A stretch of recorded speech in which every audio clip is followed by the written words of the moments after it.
Seja bem-vindo ao nosso segundo episódio do VitaliCast, sua dose de bem-estar e longevidade. Eu sou Edivaldo Leda e hoje nosso episódio vai tratar de um tema muito importante em conscientização ao Outubro Rosa.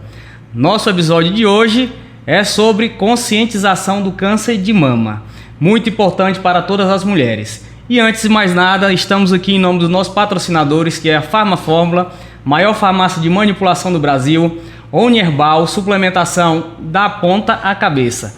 Precisou de suplementação manipulada? Corre na Farmafórmula. E para falar desse assunto, desse tema tão importante, um convidado especial, Dr. Tiago Feitosa, especialista em câncer de mama, né? Médico mastologista, não é isso, doutor? Exatamente, isso aí, Edivaldo. Primeiramente, agradecer aí pelo convite, pela oportunidade e parabenizá-lo aí pelo programa, pela iniciativa, né? Quanto mais levar informação para a população, melhor. Justamente, e esse é o papel principal hoje aqui, é levar a informação para todo mundo, conscientizar mesmo o Outubro Rosa, né? E a gente vai falar mais um pouquinho mais na frente aí por que esse Outubro Rosa. Mas de início, explica pra gente quem é Dr. Tiago Feitosa. Pois é, eu sou de Balsas, sou balsense, né? Sou natural daqui do Maranhão, de Balsas. Saí para estudar fora e retornei depois de 14 anos, né? Fiz minha formação acadêmica no ITEPAC, que é em Araguaína, e em seguida fui para São Paulo me especializar. Fiz aí 2 anos de cirurgia geral e como eu sempre quis trabalhar com mama, eu fiz mais 2 anos de subespecialidade, que é a mastologia, que é uma especialidade que não tem tanto conhecimento pela população em geral, né? Mas já ganhamos grande campo. Então é uma especialidade que de fato trata de todas as doenças da mama, principalmente o câncer de mama. Hoje poucas pessoas sabem, na hora que você fala médico mastologista, não sabe o que trata, né? Exatamente. O que acontece, Edivaldo? A população ela tem ainda a cultura que todo mundo tem que ir para o ginecologista obstetra, né? Obviamente que o ginecologista ele cuida da saúde geral da mulher, mas existe um especialista só para mamas. Tanto é que eu tenho vários parceiros aqui na cidade, vários colegas, que quando de fato necessitam de uma avaliação dos subespecialistas, eles me encaminham. E assim, é uma ponte, é um caminho, mas a paciente também já tem esse acesso direto. Apesar de não era tão conhecido, mas agora já está bem mais essa especialidade, né? Mas a pessoa já pode entrar em contato direto para passar com esse especialista, não precisa de um encaminhamento. Mas está conhecido porque depois que você veio para Balsas, eu acho que você é o primeiro, né, de Balsas? Então, o que acontece? Eu sempre quis trabalhar com mama. Desde a minha formação acadêmica, me espelhei em um dos meus professores, obviamente, né? E aí eu vi, rapaz, eu gostei desse negócio. Trabalhar com mama e assim, o mundo nunca vai deixar de ter mulher e, consequentemente, nem vai deixar de ter mamas, né? Eu falei, vou fazer esse negócio aí. Obviamente, já pensava em retornar para minha cidade futuramente. De Balsas, eu fui o primeiro, sim. Eu sou o primeiro mastologista da cidade. A princípio, que eu tenho conhecimento que ficou sim. E aí eu escuto sempre na rádio do nosso amigo Fábio, que está aqui do nosso lado. Sim. Atende mastologista, mais centro médico, já fazendo um mexão, né, não, doutor? Tem que espalhar informação e falar para a população que tem especialista na cidade. Já não precisa ir mais para grandes centros, né? Balsas hoje cresceu bastante, tem muitos especialistas, o paciente já não fica tão perdido em quem procurar, ou se precisar para um serviço maior, já vai meio que direcionado. Hoje Balsas está de parabéns, tem muitos médicos especialistas, hoje muitas pessoas saíam daqui para grandes centros. Hoje aqui eu acho que tem quase todos os especialistas, né? A saúde melhorou muito. Obviamente que sempre tem que melhorar, a gente sempre quer mais e tem que melhorar mais, né? Apesar de termos vários especialistas, muitos especialistas, mas a gente ainda quer mais, quer melhorar. Nós precisamos de suporte, precisamos de espaço físico para que a gente possa de fato exercer um trabalho aí que a população merece. Isso mesmo. Doutor, agora explica pra gente o que é o câncer, na verdade. O que acontece, Edivaldo? O câncer, de maneira técnica, é uma desordem ali na parte genética de um gene, da célula, né? Essa célula ela começa a se multiplicar de forma desordenada e aí começa a aumentar e vira o câncer, o que a gente chama de câncer, né? É basicamente isso. E tem vários fatores que podem contribuir para isso, na verdade, né? E aí, na verdade, a questão do Outubro Rosa, que a gente trabalha bastante, vê vários órgãos, vários comércio mesmo, ensino local, faz esse tipo de trabalho. Sim. De onde que surgiu essa questão de Outubro Rosa? Que deve mesmo, na verdade, deve ser o ano todo, né? Exatamente, é o que eu costumo falar. Não existe não tem que ser só no mês de outubro. É rosa o ano todo, assim como é amarelo o ano todo, como é vermelho o ano todo. A gente tem todos os meses a gente tem um tema específico para se debater. Mês passado foi sobre suicídio. Mês que vem vai ser sobre o Novembro Azul, que fala sobre a prevenção do câncer de próstata, assim como o Outubro Rosa, né, que é uma campanha que existe lá desde a década de 90, que visa justamente conscientizar a população, em especial a feminina, as mulheres, para a prevenção precoce do câncer de mama, né? É uma campanha que já existe há muito tempo. E eu fico muito feliz, assim, porque de fato é um trabalho na cidade em geral, né? O comércio em si abraça essa causa, porque de fato é importante. A gente sabe que a população, a maioria hoje é mulher. E a gente precisa levar a informação e conscientizar de que precisa de fato se cuidar. E a gente vê também que até os órgãos públicos fazem um trabalho mais diferenciado, mais na ponta. A gente vê que tem aquele ônibus, né, que vai nos bairros. Isso, a carreta do amor. E acaba que aquele público, aquele paciente que não tem tempo, não consegue chegar lá no hospital, ou então sempre fica arrumando uma desculpa e tá ali, eu acho que fica mais fácil, né? O que acontece, Edivaldo? A campanha, quando acaba o mês de outubro, o que nós queremos é que essas pessoas nos procurem, não só escutar, eu tenho que procurar, e aí não adianta só ter essa teoria e não procurar de fato, né? Então, a carreta do amor é justamente para isso, é para os exames chegarem até a população, para não ter de fato essa desculpa, ou porque de fato às vezes a população não tem esse acesso. Então, assim, não tem desculpa. E em relação ao câncer de mama, essa prevenção do exame não tem desculpa, porque é um exame de baixo custo e é de fácil acesso. Ontem no Instagram eu fiz algumas caixinhas de perguntas, uma caixinha de pergunta lá no Story, surgiu algumas dúvidas. Ao decorrer aqui da nossa conversa, a gente vai conversando e a gente vai tirando algumas dúvidas. Sim. Mas, de antemão, quais são esses fatores que influenciam, não é, o câncer de mama? Eu brinco com as minhas pacientes, né? Quando elas me procuram, eu falo que a consulta é um tripé. Eu preciso entender o porquê que elas me procuram para eu avaliar esse risco dela ter um câncer de mama, desenvolver um câncer de mama. Preciso de exames de imagem bem feitos e, na dúvida, biópsia, né? E aí o que eu falo para elas? Tem duas coisas que eu não consigo te ajudar. O fato de você ser mulher e o fato de você ter duas mamas. Então, esses são fatores que eu jamais não vou conseguir ajudá-la, né? E aí a gente fala que tem aqueles fatores modificáveis e fatores não modificáveis que influenciam para a paciente ter esse risco de desenvolver câncer. Então, por exemplo, o fato de ser mulher é um risco para ter câncer de mama, ter peito é um risco para ter câncer de mama. Por exemplo, ter menstruado antes dos 11 anos de idade, ter parado de menstruar depois dos 55 anos de idade, ter um histórico familiar, né, paciente de primeiro grau, avó, mãe, alguma irmã, filha, ter tido um histórico de câncer de ovário, por exemplo, até mesmo câncer no sexo masculino, são fatores de risco que eu não consigo mudar. E tem os fatores de risco modificáveis, está muito mais relacionado com o estilo de vida da paciente. Uma das dúvidas que surgiu lá foi essa questão do fator genético. Sim. Né? Por exemplo, tive um tio, uma tia que teve, minha mãe teve. Qual é esse risco, qual é essa probabilidade? O que acontece? 85 a 90% do câncer de mama é muito mais relacionado com o estilo de vida da paciente. E aí é onde entra esses fatores modificáveis, né? Então, aquela paciente que é sedentária, sobrepeso, tem um excesso de ingesta de bebida alcoólica, fuma, se alimenta mal, isso contribui. Depressão, ansiedade, então tudo isso contribui. E aí é isso que, de fato, leva ao câncer de mama. 15 a 20% do câncer de mama está relacionado com a hereditariedade, né? Então, tem muitas pacientes que recebem um diagnóstico, por exemplo, falam assim, mas eu não tenho ninguém na minha família. Mas foi o que eu falei, 90% do câncer é muito mais relacionado com o estilo de vida. Então, não necessariamente aquela paciente que tem um histórico na família, ela vai ter. Ela tem um risco aumentado e aí ela precisa ser acompanhada de forma mais precoce e de mais perto, né? Ser melhor assistida. Eu tava lendo um pouquinho sobre o assunto.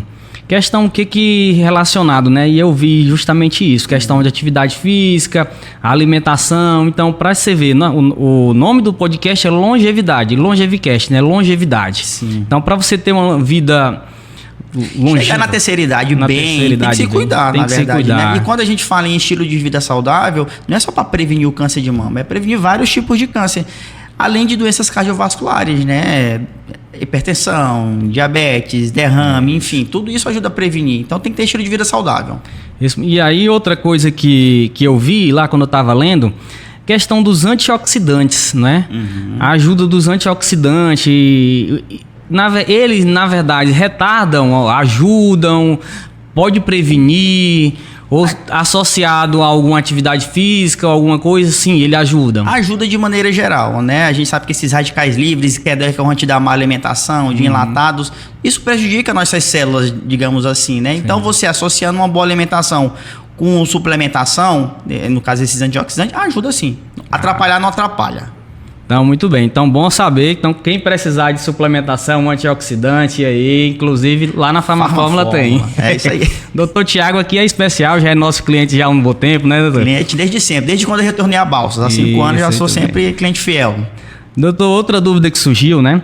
Que a gente sabe que para poder identificar tem que tratar, tem que saber os sintomas cedo, ir atrás cedo.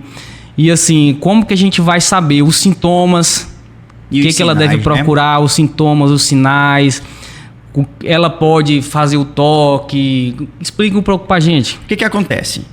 A Sociedade Brasileira de Mastologia, a FEBRASGO, que é a Federação de Ginecologia e Obstetrícia, e o de Radiologia, de Imagem, né?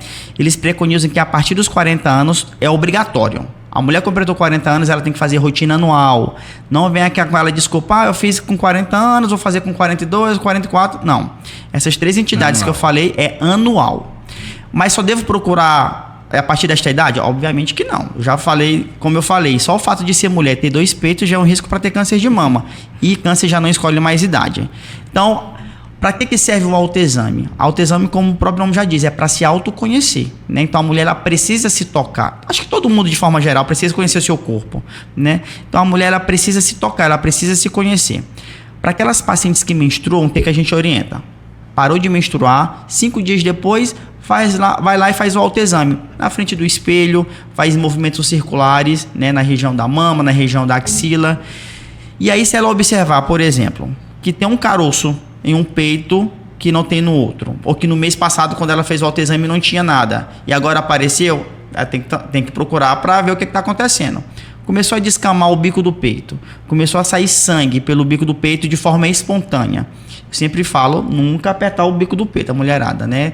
Se sair de forma espontânea, se começa a crescer um caroço debaixo do braço, na região da axila, um peito começa a ter retração, diminuir. Esse caroço aí a gente fala naquele tempo que era menino, íngua, né? A famosa íngua. Exatamente. Então, se começou a crescer uma íngua debaixo do braço, que não tem nenhum fator bem claro, não tá com infecção, não está com nenhuma inflamação naquela região do braço, por exemplo, a gente tem que se atentar, tem que procurar para avaliar. Então, é basicamente esses fatores. E para aquelas pacientes que não menstruam, que já entraram na menopausa, elas escolhem um dia do mês e fazem esse autoexame. É o que eu falo também para as pacientes. E por incrível que pareça, Edivaldo, tem mulher que não se toca. É engraçado. E muitas não, mas uma pequena parcela dessas pacientes, quando me procuram no consultório, foi porque o marido identificou. Então, assim, e eu brigo com elas. Eu falei, cara, você precisa conhecer seu corpo, você precisa se tocar. Você tá lá tomando banho, obviamente, você vai estar pegando na sua mama. Então, tem que se atentar a esses sinais, né? Então, o autoexame não substitui, obviamente, a consulta, a rotina com o mastologista, nem fazer exames de imagem. Ele complementa, ele ajuda, né? A pessoa ficar mais atenta. E aí, tem alguma especificação, o tamanho ou não? O que acontece? O que eu falo para as pacientes também, por mais que o peito seja dela, quando ela está fazendo autoexame, o peito ele tem gordura, ele tem tecido mamário, então às vezes aquilo ali confunde a paciente. Será que eu estou palpando o nódulo? Então tem que... Né? Então também tem que ser de forma tão brusca, né? Faz uma certa pressão ali para avaliar, mas assim, de maneira geral, Poucas pacientes vão conseguir, só vai sentir esse nódulo quando tiver acima de 2 centímetros, mas é muito relativo também, porque depende do tamanho da mama. Vai que a paciente tem a mama enorme, né? Não vai sentir um caroço de 2 centímetros, é muito difícil, por exemplo, tá? Por isso que é importante fazer mamografia, né? A mamografia, ela consegue detectar essas lesões até 1 centímetro, já consegue identificar. E as famosas areinhas que a gente fala também, que são as microcalcificações. Então, por isso que tem que se fazer a mamografia. Ela sente algum tipo de dor na hora de apalpar? Bom, a boa pergunta é essa, Edivaldo. De 10 pacientes que eu atendo, vamos lá, 7 pacientes vão por queixa de dor mamária. Falo que é muito raro, né? O câncer causar dor é muito raro, é menos de 2% dos casos. Na verdade, vai causar dor quando tá aquela coisa mais localmente avançada, que pega a mama, pega a região ali debaixo do braço, da axila, mas de maneira geral, não. Dor mamária não causa câncer. Está muito mais relacionado com o estilo de vida da paciente. Surgiu uma dúvida também lá no Instagram, relacionado a isso aí. Muitas pessoas têm receio, né? Que precisa palpar bem e tem medo de doer. Na hora do exame, na hora do diagnóstico. Existe isso? Ou realmente tem que ter... Alguma cautela? Não, foi o que eu falei. Ela tem que fazer movimentos, obviamente que ela tem que apertar o peito dela, né? Sentir, mas também não vai machucar. Né? Não, eu digo em relação ao exame diagnóstico feito o exame de imagem, a mamografia, por exemplo. Sabe o que eu falo para elas? É melhor elas sentirem esse desconforto que é leve uma vez por ano do que elas terem um diagnóstico de câncer de mama. A mamografia, ele é o único exame que é comprovado que diminui a mortalidade pelo câncer de mama em até 30% dos casos. Então, assim, tem algumas indicações que a gente orienta também a paciente, por exemplo. Quer dizer, não tem nenhuma indicação obrigatória, mas a gente aconselha no dia do exame. Obviamente, se ela menstruou ainda, depois dos 40 anos, não vai no uma semana antes. Deixa para ir uma semana depois que parar de menstruar, que a mama está menos inchada, menos dolorida. A gente orienta também que não passe talco nem na região das mamas. Evite até passar desodorante na região da axila também. Evite colares, evite anéis, brincos. Anéis não, né? Brincos, na verdade, também tem que evitar. Mas não é uma contraindicação, não, tá? Obviamente, vai sentir aquele desconforto, mas nem é toda mulher que também vai sentir esse desconforto exagerado. Mas é preciso fazer. Então aqui, só reforçando, a importância do tratamento precoce, né? Sim. Então, tem que ir todo ano. Então, quanto antes detectar, melhor o tratamento, né? Eu fico muito feliz quando essas pacientes elas vão só para fazer. Eu falo assim: pois não, dona Maria, o que é que eu posso ajudá-la hoje? Não, doutor, vim só para fazer rotina. Eu adoro escutar essa palavra, né? Fazer o meu check-up, digamos assim. Porque é isso, nós médicos, nós não estamos para tratar a doença, né? A gente está para prevenir. Se aparecer, a gente vai cuidar, mas a gente quer prevenir. Então, para o câncer de mama, é fazer rotina anual com o mastologista. E a gente vai ver o melhor exame a se pedir, o melhor exame indicado para aquela faixa etária. E se for necessário, se a gente tiver suspeita de alguma coisa, biópsia para a gente dar seguimento ao tratamento.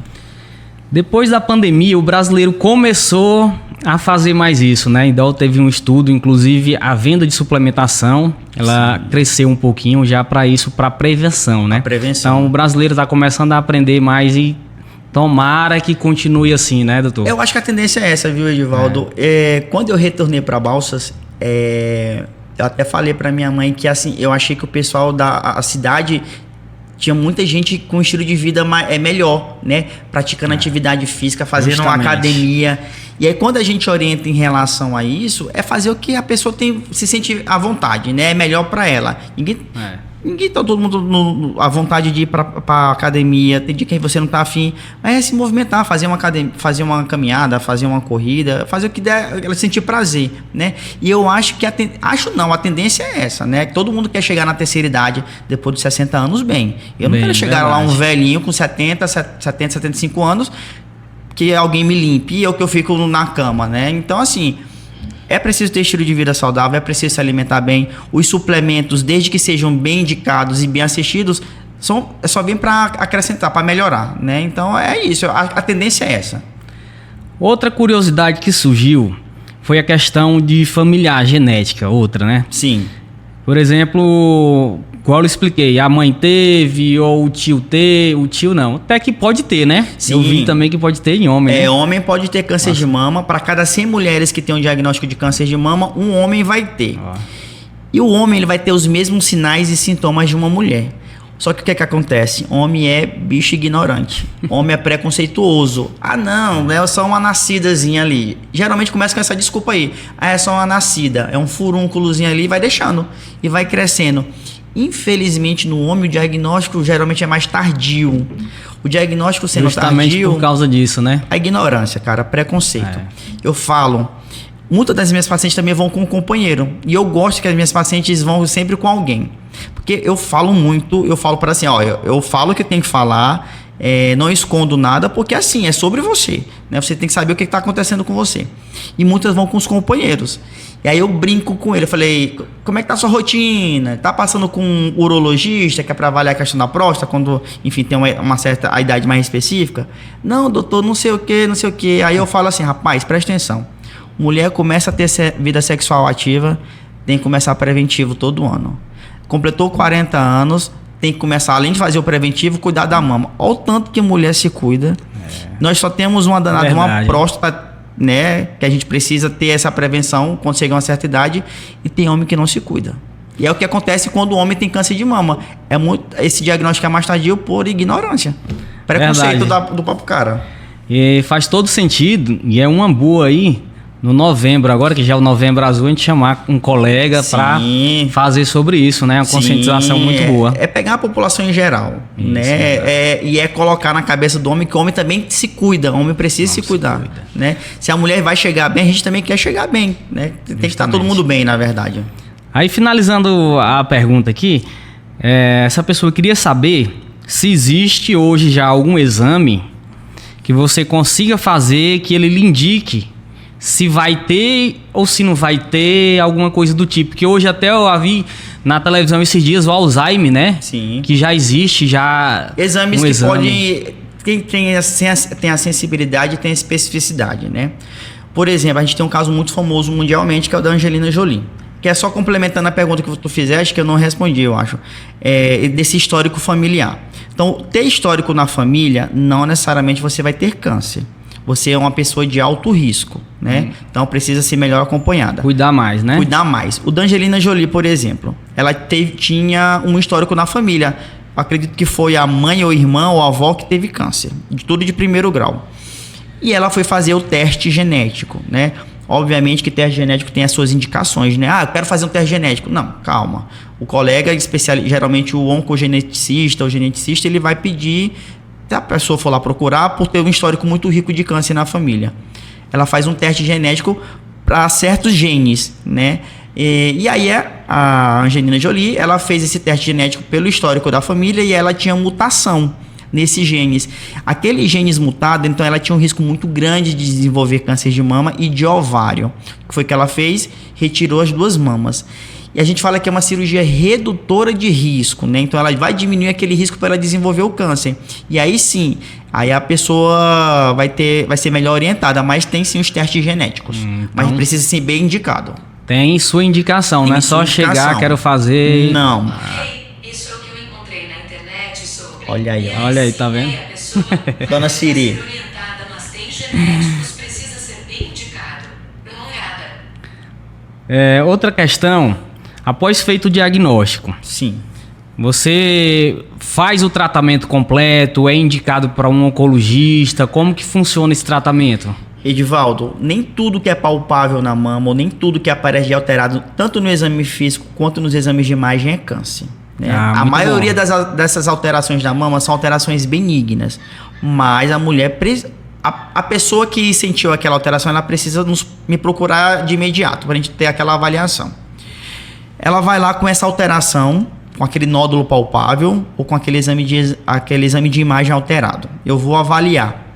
Eu achei suspeito aquela imagem, eu indico que é uma biópsia. Tudo isso eu consigo fazer no consultório, tá? A biópsia é um procedimento que de baixa complexidade, é feito com anestesia local, rápido, né? A gente retira fragmentos, retira pedaços daquele nódulo, por exemplo, daquela área que está alterada. Não retira ele todo, então? Não, a gente precisa só saber que se de fato... Porque assim... É benigno ou maligno, né? A gente trabalha, eu também costumo falar para elas que na minha especialidade, aquele ditado que tamanho não é documento se enquadra muito bem. Porque eu pego lesões muito pequenas, de menos de 1 centímetro, que é câncer, e pego lesões de mais de 3 centímetros, que não é câncer. Então a gente precisa avaliar essas características. Beleza, suspeitei daquela imagem, fiz biópsia. Biópsia é só retirar pedaço. Mandei para o patologista, que é o médico que vai avaliar aqueles pedaços. Confirmou o câncer. Eu falo que o câncer de mama também tem seus subtipos, tá? Não é assim, eu tenho câncer de mama é daquele jeito. Não. Tem o câncer de mama que responde a hormônio, tem câncer de mama que não responde a hormônio, tem câncer de mama que tem uma proteínazinha específica lá. Então, vai ter comportamentos diferentes. Fiz o diagnóstico, sei o subtipo do câncer que aquela paciente tem. Se ela tiver indicação de fazer cirurgia, a gente consegue fazer tudo aqui na cidade, tá? Fazer biópsia e fazer cirurgia. Infelizmente, ainda eu pego muito casos de paciente avançado. Então, essas pacientes, felizmente, elas vão se beneficiar de fazer quimioterapia, por exemplo, antes. Infelizmente, quimio e radioterapia nós não conseguimos aqui na nossa cidade. Apesar de sermos uma cidade grande que recebe vários municípios, estamos aí, os nossos representantes têm que pensar nisso, né? A gente já é um polo, né? A gente tem que ser referência também, mas infelizmente nós não temos essa capacidade ainda. Então, no caso, esse pessoal vai para Imperatriz, né? A gente encaminha esses pacientes já redondinhos, né? Já sai com um diagnóstico, fala, você vai ter que passar com um oncologista clínico, né? O oncologista clínico é aquele que vai passar a quimioterapia. Eu sou cirurgião oncológico, afinal eu trabalho com câncer de mama. Ela é encaminhada, ela entra no SUS, né? Que a gente chama de TFD, que é terapia fora de domicílio, que é tudo custeado pela prefeitura, tá? Ela é encaminhada aqui no Maranhão ou para Imperatriz ou para São Luís. E aí ela vai passar pela equipe completa lá, pelo mastologista, que futuramente vai operá-la lá. Uma vez que a paciente vai, ela termina todo o tratamento lá. E ela passa com o oncologista clínico. E aí ela vai fazer químio antes da cirurgia e eventualmente faz rádio. Existe a possibilidade de fazer um ou outro ou não? Se fizer um, tem que fazer o outro? Não, depende. Depende do tipo, né, do câncer da paciente, depende do tipo do estadio clínico que ela foi. Em que momento a gente fez aquele diagnóstico, se estava muito avançado, se não estava muito avançado. Depende muito do quadro clínico da paciente. Mas aí, no caso, que é feito aqui, faz a retirada e aí faz o acompanhamento, né? Não fala retirada, porque isso causa medo na mulherada. Hoje nós trabalhamos, a gente tenta mutilar o menos possível essa paciente. Então a gente tenta ser o mais conservador, né? Então a gente faz só a retirada só daquela região que tinha um nódulo. Isso, né? Se esse nódulo não for tão grande, se esse nódulo não for tão agressivo. Se ele for tranquilo, né? Não sei se a gente pode falar que um câncer é tranquilo, que não é, na verdade. Mas se esse for um câncer menos agressivo, e dependendo do tamanho, a gente faz a biópsia e faz a cirurgia aqui. E aí, se a paciente precisar desse complemento, a gente encaminha. Pois tá aí, uma coisa que eu não sabia. Eu achei que se tivesse, tinha que retirar toda. Existe muita a mulherada. A gente tem que trabalhar com mulherada porque, enfim, é o meu público maior. Quando tá com câncer, elas acham, obviamente que elas endoidam. Eu falo o seguinte... O que vai na cabeça que pensa já é isso, vou morrer, tô com doença terminal, tô com sentença de morte, já era pra mim. Então ela chegou doida lá no consultório. E aí, como eu já falei, eu tento ser o mais claro possível e eu não quero que elas saiam mais doidas do que elas entraram, né? Ela chegou com aquele quadro, eu vou avaliar e vou fazer todo o procedimento que tem que ser feito, né? Então a gente tenta ser o mais conservador possível. Então, se tiver como a gente fazer aqui, a gente faz tudo isso. Senão a gente encaminha para fora. Então esse medo pode ficar tranquilo, né? Em questão aí o tamanho, né? Vai depender muito. Né? Tudo depende. Muito. Perceber alguma alteração, tem que me procurar para ser avaliada logo. Então, a idade que deve procurar, que é obrigatoriamente, vamos dizer, obrigada, é os 40. A partir dos 40 anos. Os 40. Mas o que você indica, você como mastologista? A mulher tem que se tocar. Tem que se conhecer. Percebeu qualquer uma dessas alterações que a gente falou antes, qualquer alteração na mama, tem que me procurar pra gente poder avaliar. Não sinto nada, graças a Deus. Beleza. Completou 40 anos, vou estar lá aguardando elas pra gente fazer esse acompanhamento. Então a gente já falou um pouco aí do tratamento, como é que funciona, sim, o diagnóstico, sim, qual o encaminhamento. Agora explica pra gente um pouco aí. Primeiro digam quem quer consultar com você, onde que encontra, por onde buscar. Diga aí um pouquinho do... Vender meu peixe aqui, né? Hoje em dia, desde quando eu retornei, eu trabalho na Clínica Mais Centro Médico, aqui na Rua Jacobina, né? Lá a nossa clínica tem vários especialistas, a gente tenta, de fato, que o paciente chegue lá e já saia todo resolvido. Então, além de ter vários especialistas, lá na Clínica Mais Centro Médico Balsas, a gente já tem vários aparelhos para fazer exame de tomografia, ultrassom, raio-x, coluna, endoscopia, enfim. A paciente chega lá, fazer tudo, resolver tudo. E lá, quando a paciente me procura, eu também já consigo resolver quase tudo também, né? Então, além das redes sociais, obviamente, e quando entra no Google também, se coloca lá mastologista Balsas, provavelmente eu aparecerei como primeiro lá. O homem tá famoso no Google. Estamos querendo, viu? Doutor, a gente vê aí vários estudos, sempre surgindo novos estudos, tratamento para isso, para aquilo, Alzheimer. Existe algum estudo novo em relação ou medicação, ou que seja tratamento do câncer de mama que está em teste, alguma coisa Edivaldo, de novidades aí que a gente se possa dizer está evoluindo? Graças a Deus está evoluindo. Foi como eu falei, hoje em dia, Edivaldo, todo mês sai um estudo da mama, estudo para câncer de mama. E o que se mais estuda são as quimioterapias, na verdade, né? São as imunoterapias, são aqueles tratamentos mais específicos. Então, meu amigo, todo mês sai um estudo. A gente tem o grupo da Sociedade Brasileira, que toda semana tem os podcasts, tem discussão de artigo. Então, assim, é uma especialidade que está sempre se atualizando, né? Infelizmente, a gente não descobriu a cura para o câncer ainda. Exceto, obviamente, que o câncer de mama tem cura, mas desde que seja diagnosticado de forma precoce. Mas todo o tempo a gente está se atualizando. Todo o tempo, porque a gente quer ser o menos agressivo possível com essa paciente. Voltando aqui às perguntas, tinha anotado aqui, eu estava até esquecendo. Não foi nem só uma pessoa que perguntou. Foram duas as perguntas mais recorrentes. Depois que vamos dizer que faz o procedimento, corre o risco de voltar? Olha, o que acontece? Tudo depende de como eu fiz o diagnóstico dessa paciente. Vem aquela questão da cura, né? Eu falo para as minhas pacientes o seguinte, que a cura começa na cabeça dela. Infelizmente, fica a parte ruim para eu verbalizar isso para a paciente, né? Eu sou o que vou dar o diagnóstico de câncer. No fundo, a paciente, ela sabe que ela está com câncer, né? Pô, ela tá vendo aquela alteração na mama dela, toda ferida, e não melhora.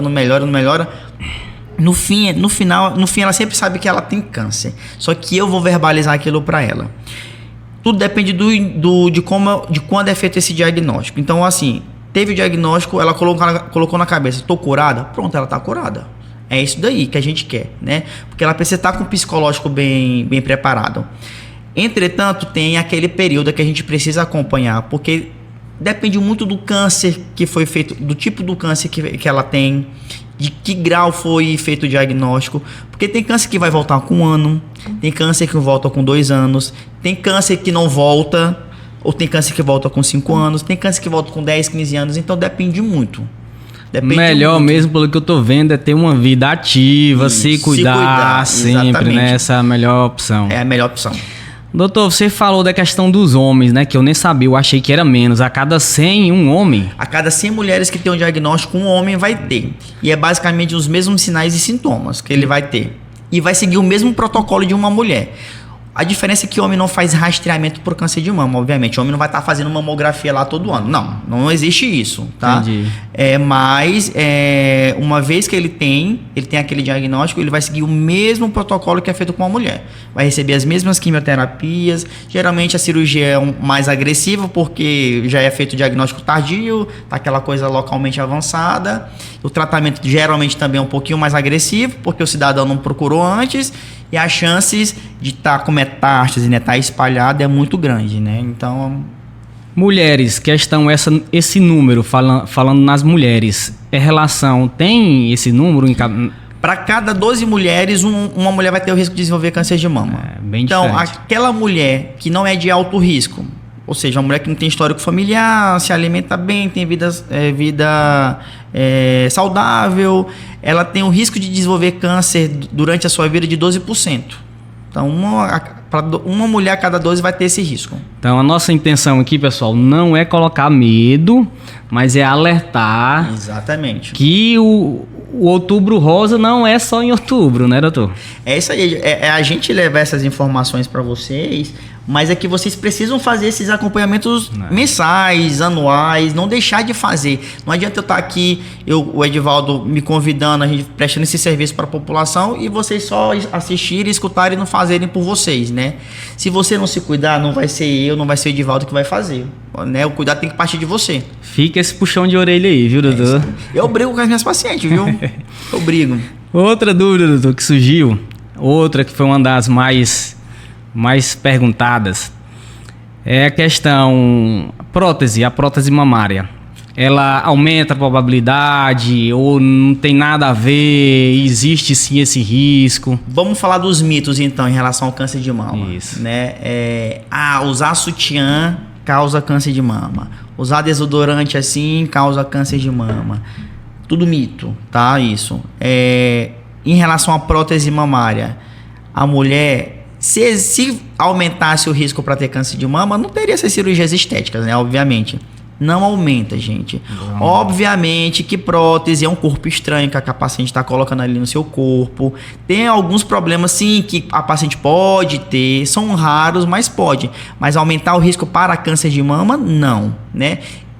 Existe um tipo específico de câncer ali que aparece na mama quando a paciente tem prótese, mas é muito raro também, tá? Então não tenha medo de colocar prótese, não. É outra coisa.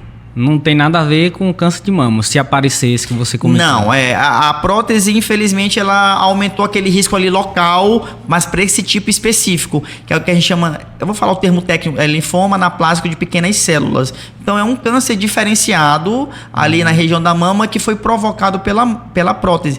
A mulherada é muito raro isso, tá? Isso não tenham medo disso, não. A paciente ela tem que estar bem assistida. O cirurgião plástico, geralmente, eu trabalho em equipe, né? Tem que ser em equipe. Então, uma vez que a paciente ela vai fazer uma cirurgia na mama, geralmente, né, eu trabalho com um colega plástico aqui, eu auxilio. Então, a gente tem essa parceria. Vai mexer na mama, passa por mim, né? Eu preciso avaliar se aquela paciente não tem um nódulo. Como a gente falou, às vezes essa paciente não vai conseguir palpar, mas eu vou avaliar, vou conversar com ela, vou avaliar esse risco para ela ter câncer ou de ela ter alguma alteração, vou fazer um exame de imagem e aí, estando tudo ok, a gente consegue liberar. Já antes de fazer, já é o famoso pré-operatório, digamos assim, né? Entendi. Mas pode colocar a prótese tranquilamente, sem problema nenhum. Então, mulherada mito, aí. Mito. Existe mais algum, fora esses aí que você comentou assim, que absurdo, esse do desodorante aí eu nunca... Do desodorante, rapaz, esse novidade. É absurdo, vamos ver. Daqui a pouco as mulheres não vão usar e não estão usando e dizendo que é por causa do... Que aumenta o risco para ter sutiã, a prótese, o anticoncepcional, isso aí também é disparado, isso né? Aí também eu já ouvi falar. O que acontece? O anticoncepcional quando aquela paciente ela usa muito tempo, por exemplo, ela usa um anticoncepcional há mais de 10 anos. Quando a paciente vai consultar comigo, essa é uma das perguntas também que eu faço. Você faz esse método contraceptivo como? Usa camisinha? Usa anticoncepcional? Tem DIU? Doutor, tomo um anticoncepcional há mais de 10 anos. Pronto. Esse 10 anos é uma coisa pontual para mim. Para mim não, para todos os colegas mastologistas, né? Então aquela paciente que faz uso prolongado de anticoncepcional, inclusive por mais de 10 anos, ela aumenta sim o risco de desenvolver câncer de mama, tá? E aí nessa situação eu sempre oriento a paciente a procurar o seu ginecologista para conversar e trocar esse método contraceptivo. O DIU então não? O DIU é porque tem DIU hormonal, tem DIU que não é hormonal, que é o famoso DIU de cobre, ou DIU de prata, ou DIU de cobre e prata, que eles vão ter funções diferentes, eles vão agir de forma diferente. O DIU de Mirena ele vai liberar hormônio. O DIU de prata, cobre, ele causa um processo inflamatório ali local. Então tem comportamento diferente. Então a questão é o hormonal, não é isso? Por muito tempo. Há mais de 10 anos, por exemplo. Mais de 10 anos. Mais uma vez, gente, a medicina não é coisa exata, né? Não é porque ela usa que ela vai ter. Usa-se há mais de 10 anos, ela aumenta esse risco.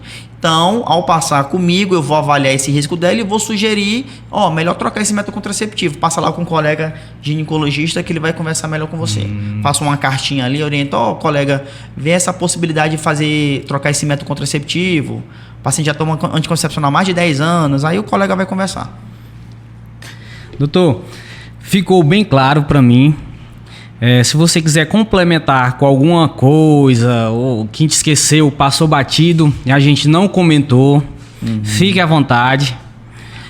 Eu acho que o mais importante, Edivaldo, é assim, acho que foi conversado tudo, né, de forma bem simples, bem objetiva. Eu acho que a informação principal, de fato, é orientar, é conscientizar de outubro, da paciente não procurar ou ter para fazer essa prevenção só no mês de outubro, né? Tem que fazer durante o ano todo. É melhor fazer mamografia anualmente, sentir aquele desconforto, do que ter um câncer, né? A gente sabe que o tratamento...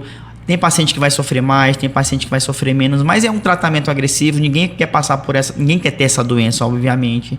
Então, ter hábitos de vida saudável, praticar atividade física, se cuidar, querer chegar na terceira idade, ou seja, a partir dos 60 anos, bem, para que ninguém vá lá e limpa a sua bunda, você mesmo consiga fazer isso. Justamente, né? Thiago. É prevenção, todo mundo tem que se cuidar, né? Porque o risco sempre vai ter. É o que eu falo. Se tiver que ter, vai ter, que a gente pegue bem no início, que aí as chances de cura chegam a 95%. Justamente.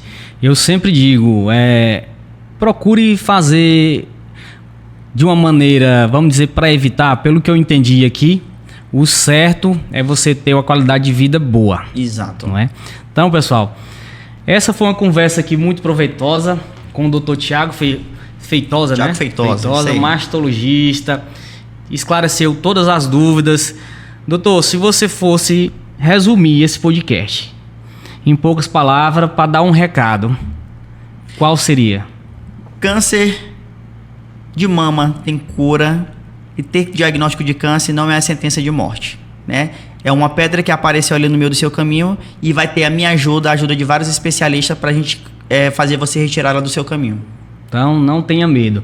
Novamente, quem quer encontrar Thiago mastologista? Só ligar ou entrar em contato lá na Clínica Mais Centro Médico Balsas. Seu Instagram, diga pro pessoal. Dr. Thiago Feitosa. Dr. Thiago Feitosa. Dr. Thiago Feitosa com THY, né? Nome de maranhense todo enfeitado. Ou bota no Google, né? Aquela famosa, joga no Google lá, Thiago mastologista, que é o primeiro que vai aparecer. É isso aí. Pessoal, então esse foi o segundo episódio de VitaliCast. Se você gostou, achou interessante, mande esse episódio para o seu amigo assistir. Muito obrigado por estar com a gente e até o próximo episódio. Obrigado, doutor. Obrigado, Edivaldo. Parabéns aí pelo projeto. Até o próximo.